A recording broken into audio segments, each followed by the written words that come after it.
կանաչ երևում է արդեն։ Արագածոտի նախալեռնային գոտում հիմնականում մարտի կեսից են դաշտի գործը սկսում, արդեն 34 տարին բարեբեր լինի չլինի, Թաթուլը Թալինի Համանուն գյուղից իր հողերն անմշակ չի թողնում։ Մոտավորապես մի 10 հեկտար ուզում ենք գարից հանենք, մի 5 հեկտարն էլ թողենք ցելադաշտ, այսինքն հանգստանա, որբեսի աշնանը ցանենք ցորեն։ Այս տարվա բերքից ակնկալիքները շատ են, քան նախորդից ցանքս իրականացնում է ոչ թե հին բերքից ամբարած սերմերով, այլ էլիտարով։ Հին սերմերը, որ մշակում ենք, բերքը շատ չի լինում, էլի, ասենք 2 տոն ու կես, էլիտար սերմերը մշակում ենք, մոտ 3-3.5 տոննա ստանում ենք, էլի, հեկտարից։ Այս տարի հին սերմացուից հրաժարվել հավաստագրվածով ցանքս իրականացնել որոշեց, երբ իմացա, որ պետությունը պատրաստ է մասնակի փոխհատուցել հացահատիկային մշակաբույսեր աճեցնողների ծախսը սկսած վարուցանքից մինչև սերմացու։ Գյուղտեխնիկային վարձում օգնող ուժ ներգրավում, պարկերով պարարտանյութ տալիս հեկտարներին ծախսերը շատ են, էլիտար սորտի սերմացուի համար հաճախ գումար չի մնում։ Շատ լավ բան է մեր գյուղատնտեսության համար, որովհետեւ մենք մշակենք հողերը,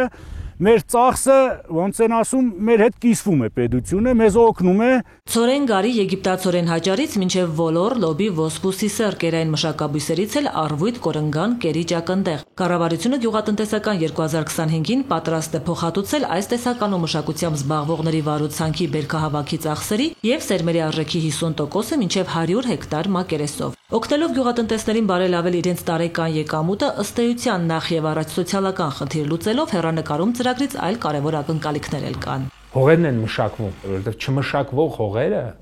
դեգրադացվում են։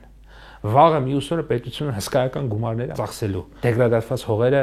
դեպի շրջանառություն վերադարձնելու ուղղությամբ։ Շատ կարևոր է պայմանային անվտանգության տեսանկյունից։ Այո, Հայաստանում ցորենի արտադրությունը բարձր եկամտաբեր չէ, բայց ավելի լավ է սուբսիդավորել մեր գյուղաբնակ քաղաքացուն, օրինակ 50,000 տոննա ցորեն արտադրենք, այդ նշանակում մենք 50,000 տոննայով մեր կախվածությունը այլ երկրներից նվազեցնում ենք։ Գարնանացան հացահատիկայինների մշակության յուրաքանչյուր 1 հեկտարի համար փոխհատուցումը կկազմի 70,000 դրամ, աշտանացան ցորենինը 80,000, եգիպտացորենինը 85, հատիկանդեղենային մշակաբույսերինը 100, առվույթ կորնգալինը 110,000 դրամ։ Գյուղատնտեսները մինչև ցանքսը պետք է դիմում ներկայացնեն համայնքի կամ բնակավայրի վարչական ղեկավարին, որտեղ կնշեն ցանքատարածությունների վայրը, մակերեսը, թե ինչ են մտադիր աճեցնել, նաև բանկային հաշվեհամար պետք է տրամադրել ու որոշ փաստաթղթերի պատճեններ։ Ծրագրում ընդգրկված շահառուները բերքահավաքից առավելագույնը 2 ամիս առաջ պետք է ներկայացնեն նաև սերմերի հավաստագրերի պատճենները։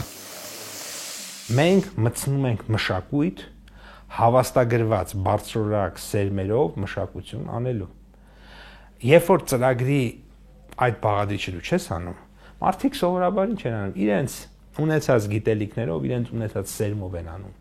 Արդյունքն էլ լինում է ցածր։ 33 բնակավայր միավորող Թալին համայնքում արդեն մոտավոր հաշվարկներ ունեն, թե 2025-ի գարնանացանի ու աշտանացանի աջակցության ծրագրով որքան հող կմշակվի։ Ծրագրի արդյունավետությունը գնահատում են հետահայաց 2022-ից, որն աշտանացանի աջակցության մեկնարկային տարին էր։ Այդ տարի 22 թվականի աշտանացան ցորենի ցանքատարածությունները կազմել են 2092 հեկտար, ահագին նպաստել է ցանքատարածությունների մակերեսի հետ կապված, իսկ 23 թվականին ծրագիրը չի եղել, մոտ 400 հեկտարով պակաս է եղել, այս տարի նախատեսվում է մոտ 10-15% աճ։ Արդեն ունեն դիմումներ ֆերմերներից, կանխատեսում են, որ իրենց տարածքում շահառուների թիվը կգերազանցի 700-ը։ Բուսաբուծության աջակցության ծրագրի այս տարվա բյուջեն նախնական 1.5 միլիարդ դրամ է։ Ակնկալվում է, որ մշակվող վարելահողերի տարածքները կընդլայնվեն շուրջ 36,000 հեկտարով։